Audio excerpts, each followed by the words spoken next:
Hello, everyone, and welcome to Inform New Hampshire. My name is Dean Kern, and to my right is Richie Merritt, my co-host. And today we have guest Pat Murphy here, who is a frequent guest. We sure love him being here. So I want to point out that we air on Monday evening, 6 o'clock, Channel 23, Manchester Cable.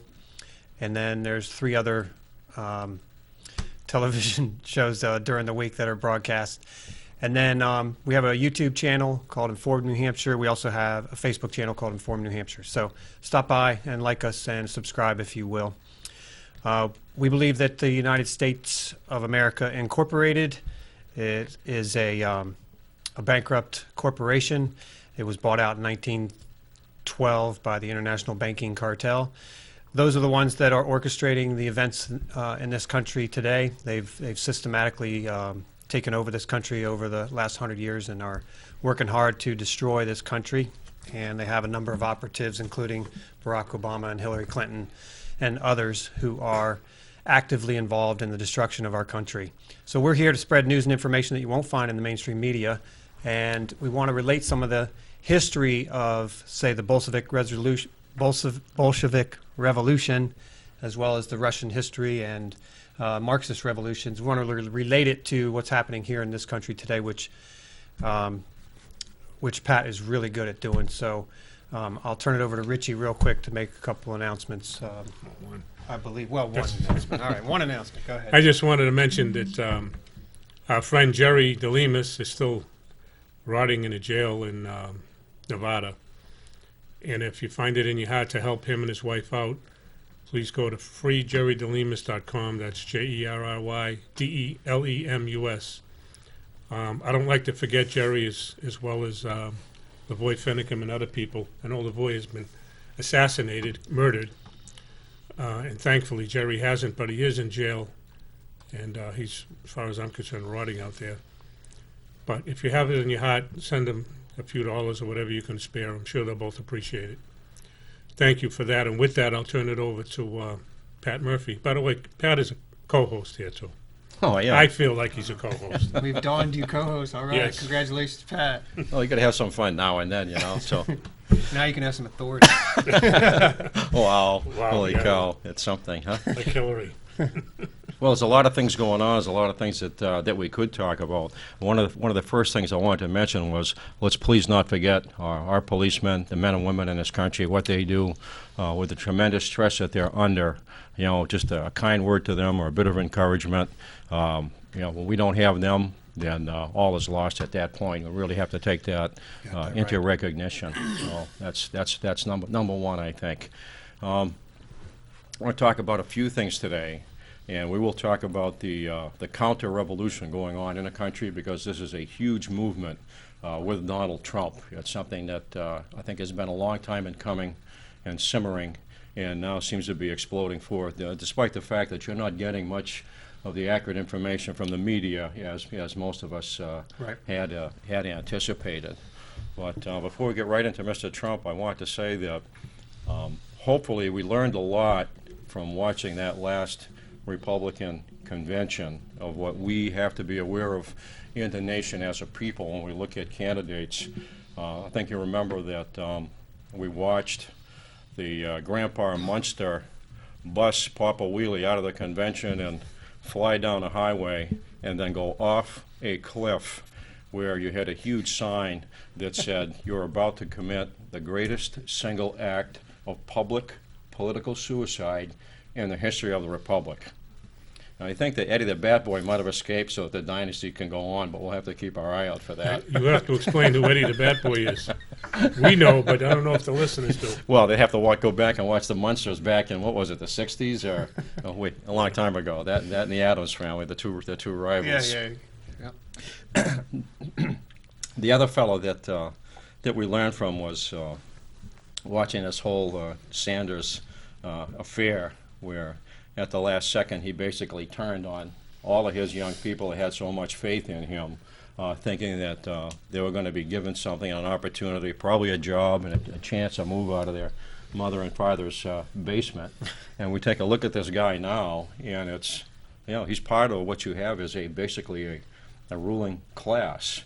And we mentioned in the last time I was here that those young people in general, had a type of Kronstadt moment. And you notice now that he's gone out and I guess he's bought a $600,000 home on Lake Champlain. And Right. they are part of a what they called in the Soviet Union a nomenklatura. It's a ruling class. And I looked at Sanders and I thought, this reminds me of a joke from the 1970s from Russia, where the premier, Leonid Brezhnev, is in his countryside villa, in his dacha, which all of the elites had. And a limousine pulls up and his mother gets out with the bodyguards and she comes in and hugs him and, "Hi, Mom. Hi, Leonid." And Brezhnev says to his mother, "Well, what do you think, Mom?" He says, "Look at this. I can go fishing in that birch forest in the morning." He says, "I can hunt in this forest over here in the afternoon. And I've got inlaid Italian tile here. I've got a hot tub here. We've got mahogany paneling." He says, "I've got a wine cellar over here. Everything is climate controlled, and I got the world's best sound system. What do you think, Leonid?" And she looks at him and she says, "That's all very well and nice, but what if the Bolsheviks come back? They're a ruling class, and people have to get past the point where they start to understand that these people are very, very adept at massaging the public. That probably behind the scenes you have an interrelationship between them, and a lot of what we watch is just basically political theater. So I think that the country as a whole, just in watching those two events, probably picked up a bit on the political IQ scale. That we're starting to really realize that we have to vet these people. Yep.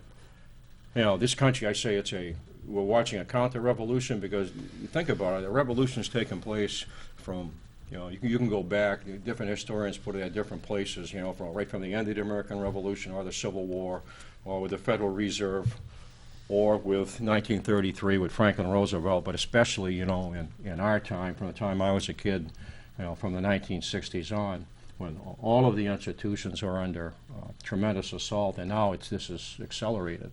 Just think about the institutions that make up the country as a whole. Think about the things that have been worked on. If you had to name a couple, what would you say? I caught you. Now I'm back to being a teacher. Go ahead. It'd be all of them, but Department of Education, Department of Energy, look at the BLM, what they're doing with the people's land. But you think about when you take those agencies and you take the activity against the nation, what is it that they've done? The Department of Education, it's changed the consciousness of the people. Mm-hmm. You can go back to the period before the American Civil War, and you can see that start to happen, where there's an encouragement through, and I'm not dumping on all of public education. We have some very good teachers out there that really try to do a great job. It's very difficult. But the whole thrust in that time period was towards accepting the centralized state. And you can go back, you guys have mentioned the American Civil War. You can look at things like the letters from, on the Confederate side, from General Patrick Claiborne, all right, who he didn't make it out of the war. He died in the Battle of Franklin. But he basically said, as the war is coming to a close, he said, this now will prove to show that everything about our gallant efforts is going to be destroyed. The only view that you're going to have on why we fought will come from this school system in the North, and everything that we try to accomplish it'll be put asunder. So, well, my personal perspective of what you're asking and saying is that what the federal agencies are doing is contrary to the Constitution. Absolutely. And what I mean by that is, it says no one will be deprived of life, liberty, or property without due process of law. Well, the BLM is coming down and stealing people's property, as are other agencies too. Mm-hmm. Now, they're supposed to be protecting us, all right? Protecting our life, liberty, and property, Right. and instead, they're violating us. So why do we pay for them? Why do we continue to do this?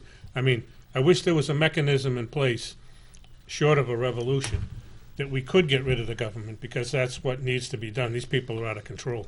And it's not the average government worker out there, because they don't know. I mean, they're doing a job and they're saying, I can't give up my job. I'll lose it. This economy stinks. Where am I going to get a job? Mm-hmm.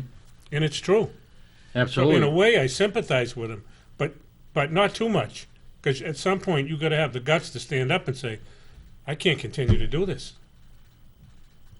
That's Well, me, though. That's the way I feel about it. The operative point you made was mechanism in place, and there are mechanisms, we just don't have them in place. And so the common law grand jury being an obvious one that you and I Yeah. have worked on for a long time. Still working on, yeah. If we had that in place, which we lost in 1946, we would literally kick these dirtbags out of office right now, especially here in New Hampshire, because most of them that are running, the state at the state level of control are involved in the, allegedly involved in the drug trade here in New Hampshire, and people just don't know about it. But if you watch, you watch Mike Gill talk about it, and he's real consistent. He's got the evidence, and he's taking it through the court system now, and they're depriving him of due process even now in the court system. It's just ridiculous. Yeah, These guys do whatever they want, and that's one of your systems right there. The rule of law has been turned on its head, and it's called the rule of statutes, and make up the rules as you go. In the Statutory courtrooms. jurisdiction, Yeah. which doesn't exist. It's a just- fiction of law, right? I did want to mention one thing, Pat, excuse me, before you start. No. I wanted to mention that the National Liberty Alliance is an organization that needs help from the American public, and they do have a solution to the problem, but they need a lot of help right now. I had to withdraw as the state coordinator, as did Dean, but if you come on board, I mean, I'm willing to help to the whatever extent I can, and I will continue to help because I believe in them. The common law grand jury roots out corruption in government, and it was taken from us in 1946. Does anything click there? I mean, the corruption in our government's out of control, and the common law grand jury's gone. I want it back. It belongs to us. I want it back. I hope you feel the same way. So a lot of this, the key is really to education, and as I say, there's a change in the consciousness in the nation where you have a population. A lot of them are so detached from knowing anything about how the country is supposed to operate, or what the law of the land is, and naturally what their responsibilities are. So who do you lay the blame for? With something like that, is it the parents? Is it the schools? Is it the universities? It's a combination of these. Everyone. I think it's everyone. Don't you? It's I- our ignorance. I agree that it is our ignorance and that we have not stood up to this. However, it's all been done covertly in our absence and constantly over 100 years. These people are systematically engineered this oligarchy control. They've done this for so long that by piecemealing it together all along the way, like frogs in a pot, we don't notice how hot the pot's getting. So we are to blame. We're ignorant. It's time to wake up and take it back. But we are in the last hour of the 24-hour play, and this is it's a precarious situation, and it's not. You are not guaranteed to have a country when you wake up tomorrow or next month or next year. It is not a guarantee for you. Don't throw in the towel, though. No, it ain't over no. till the fat lady sings. No, you it know? requires She you. ain't It singing yet. requires you and I and everyone to stand up and resist Exactly. this tyranny. Because if you don't know what's going on, start researching. But do not look at mainstream media to get your facts. Look there to get the propaganda and the sales job, because that's all they're doing. Case in point, Milwaukee. I noticed on Alex Jones today, Rob Dew was up there pointing out that the 3 cameras from mainstream media were all pointed at a burnt-out building, while InfoWars was running around interviewing and noticing that a lot of people were getting together in groups to contribute to the community, to repair the society. And that's the real news story up there, is that we the people, are a decent bunch of of countrymen and We women. pull together. And we pull together and we support each other, and that is the true theme of this country. What you're seeing in the mainstream media is a narrative that is made up, propagated, and it's false. There is no racial division in this country the way it's portrayed in the media. That's false. Most people, 90% or more, are not racist. It just isn't happening. It's all propagated propaganda. Bullscat. It's bullshit skit. All right. So you're looking at the destruction of the rule of law, so there's no predictability in the society. Exactly. You're looking at assaults on private property, so Yep. that you have a diminished economy and human behavior starts to change. You're looking at assaults on the building block of the nation, which is the traditional family, so that there's all sorts of confusion, and what you have is multiple entry points for a state to come into that family to expand its authority. And another big one is religion, which has been taken over through the 501c3, and they tell these guys what they can and can't say. When you look at dictatorships, if you look at dictatorships and you study them in modern history, what they call totalitarian dictatorship, the number one thing that they do before anything, and have done a lot of this gradually in the United States is to destroy moral conscience. It's Yep. always the first thing. And the second thing they'll do, in conjunction with that, is to get the population to the point where they no longer can make logical decisions. They become dependent. And we've seen that in the university system since the 60s, where they used to teach logic, and you find a lot of that has been pushed out. So you're watching multiple institutional attacks that have accelerated. It reminds me of something that I used to teach about. Just came into my head now, a long time ago when I was a kid teaching kids. We used to teach a history of the Second World War, and one of the things that we would teach would be the Nuremberg trials at the end of the Second World War. And we'd go through the responsibility for what happened and the different people involved. And one of the people we settled on was Hitler's Minister of Production, Albert Speer, who very narrowly escaped the hangman's noose. He's one of a few that admitted responsibility for all the horrific things that happened in the war and what Germany did all over Europe.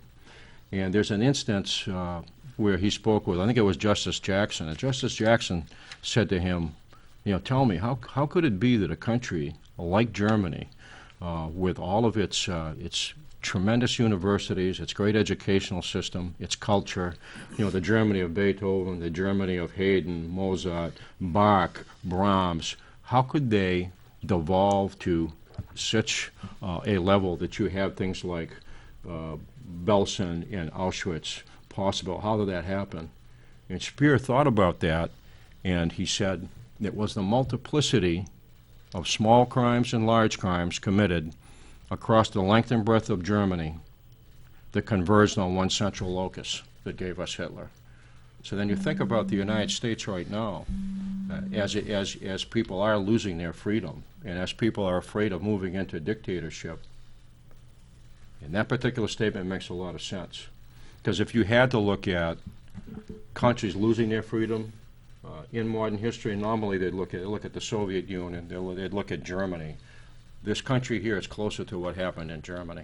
Do you know why I say that? If you look at Russia, Russia's really, what you had was a series of coup d'etats. You watch the shooting that you have in these cities. You see Lenin in the 1905 revolution, after a thing called Bloody Sunday, going into the factories and organizing work groups to specifically kill police. Okay? What happened in Russia was you had a series of coup d'etats that eventually grabbed power. What happened in Germany was different.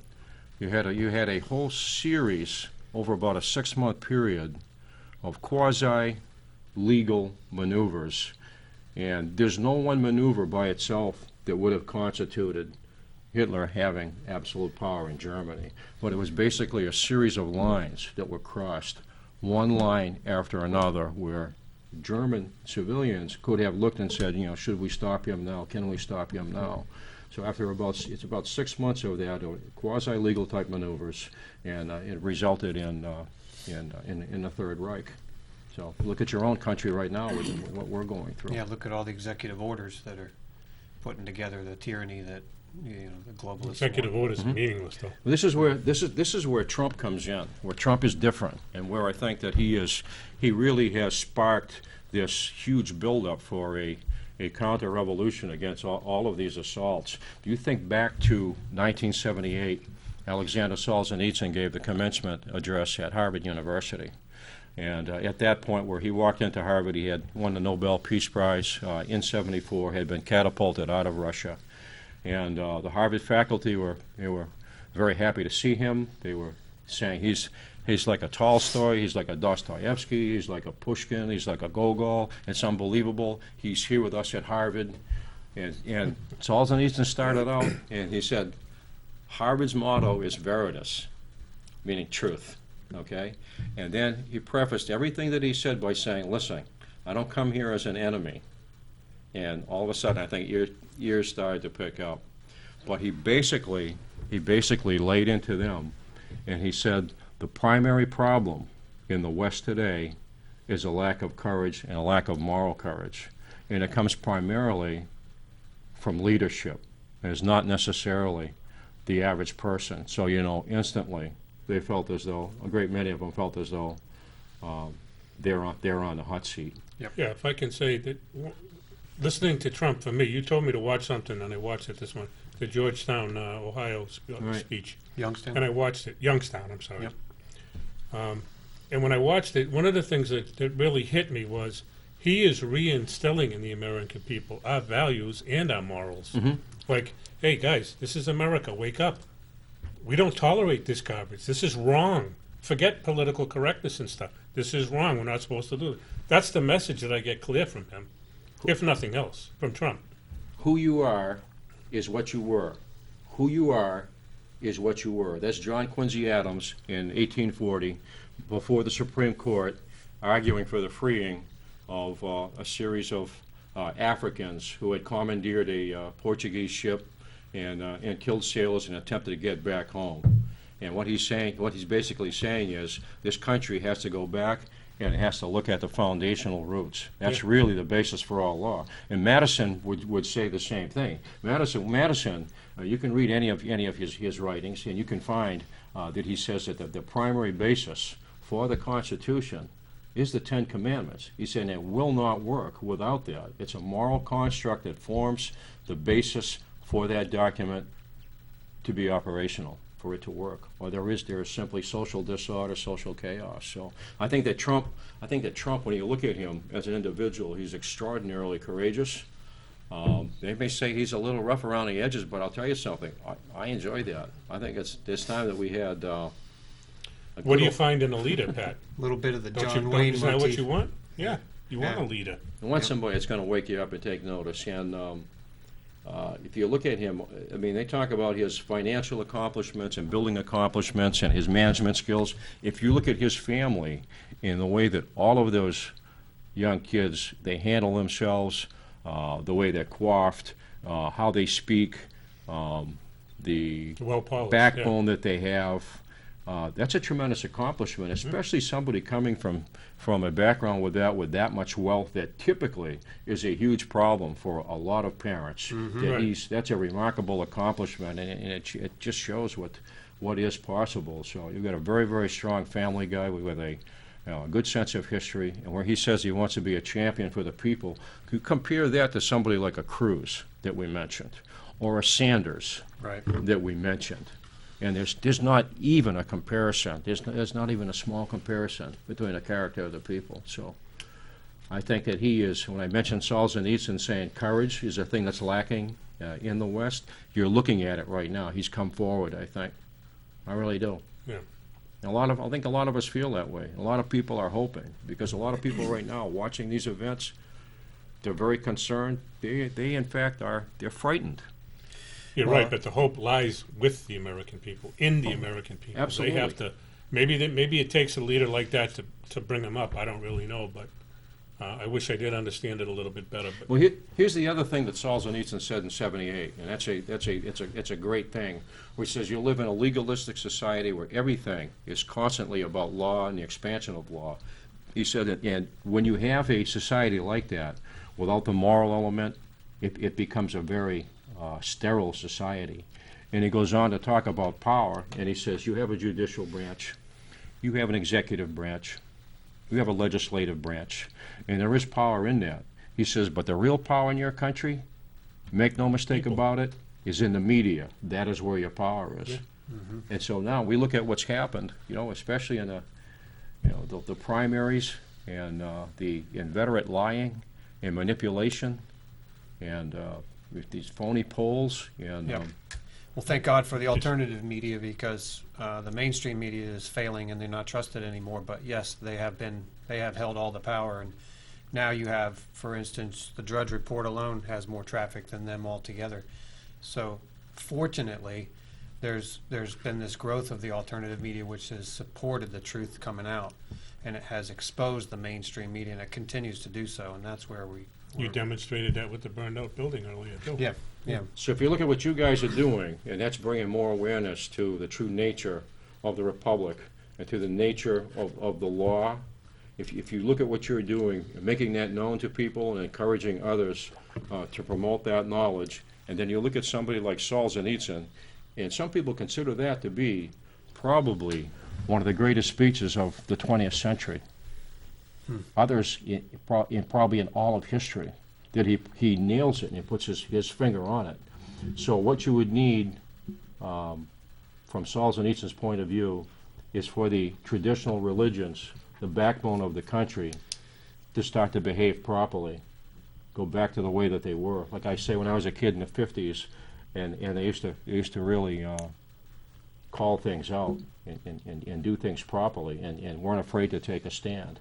They need to get back to those traditions, because certainly, say I'm an Irish Roman Catholic, I looked at what's happened in my church since the 60s, and it was a wholesale assault on it, and it did monumental damage to that institution, and it has a direct influence on how people behave. So the knowledge of that Constitution, the history of the United States, with the traditional ethics that were taught, by the priests and the nuns and the reverends and the rabbis, that mixed together, when you go back to Madison, I think that's really what you're looking at. I think that's what we have to do. So how do you encourage that? I mean, we're doing it here right now, but how else do you encourage it? I just hope that people find strength in themselves to stand up and push back against the corruption that we have in our government. There's a lot of good people in our government. They have to stand up with us, though, because there's too much corruption, and unfortunately, a lot of people in leadership positions are a source of the corruption. But we got to root them out. It's that simple. We have to, not Donald Trump. All of us. We have to get behind him. This is our country. This is our life. It's not Donald Trump's. Donald Trump got his own life. We have to get behind him and make things happen too. And I'm not putting down Trump. Don't get me wrong here, but it's up to us to stand behind him.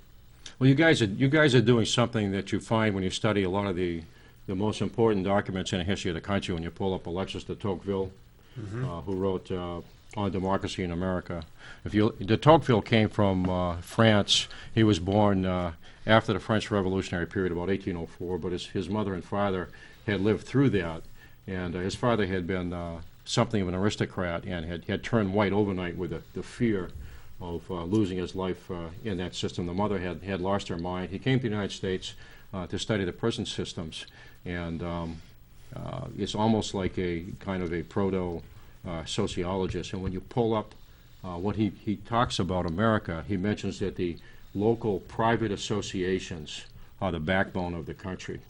Say, guys like yourself put together a small organization, and you try to take care of particular problems. We have to get back to those types of things. So maybe the idea of having local neighborhood educational gatherings with very, very young people, I think that's a thing to do myself, is to start to really teach them the history of the country and how to counter this huge onslaught that you get later on, mostly through the publications that exist in education, which when I was a kid, they were horrific. I'd throw this one out, that one out, say this is nonsense.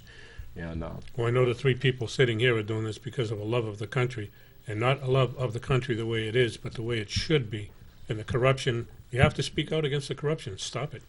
Well, you understand, too, that, like you say, people have been worked on. You look at what's going on in Europe and Germany, and these guys, some of them, they can't even stand up and take the normal impulse to defend their family. Or you watch a Catholic priest beheaded in a church during Mass, which is horrific. So those safe harbors for people, which are a type of refuge against the world, yep, they're being assaulted. So even that now is being undermined. So you basically you're a nation that's it's under assault, and the last vestiges of what you have to protect yourself are being undermined. Okay, we got to wrap it up because we're out of time. Anything you need to say? Nope. Have a nice day, and thank you right. for watching. Yeah. Share Thank this, you so please. Quite fast. Have a great day. Share Thanks this, for please. watching.